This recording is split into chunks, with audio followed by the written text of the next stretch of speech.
know that there are rules about reading the Qur'an. That is, we should be in the state of wudu before touching the book. How does this rule apply to electronic devices? I usually read the Qur'an on my phone or laptop. Also, should we be in wudu if we only recite from memory, not touching or reading? I'll begin with your second question. You do not need to be in the state of wudu when you read the Qur'an or recite it from memory.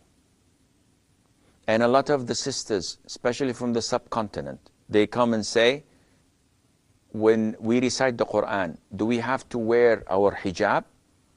Do we have to cover our hair? When we hear the adhan, is it must that we wear the hijab? And all of this is baseless. These are baseless things. You, in your house, are not obliged at all to cover your head when hearing the adhan or when reciting the Qur'an at all. So this is baseless. One would say, oh, it's best that I do it. No, it's not. Because now you're innovating. Now you're bringing something to the deen that is not part of it. As for reciting the Qur'an and touching the PDAs or the mobile phones or the laptops to read the Qur'an from it, you do not require wudu for that.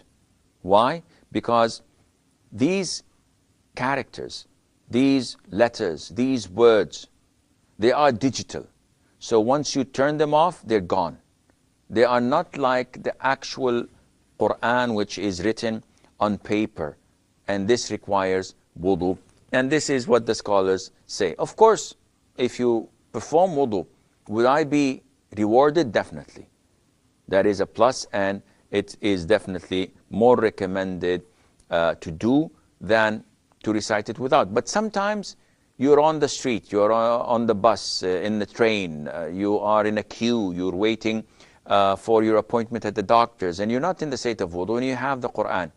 So instead of reading a magazine or chit-chatting or watching the TV in the waiting room, you do something useful and you recite the Qur'an from your electronic device without the need of making wudu, and Allah Azza wa Jal knows best.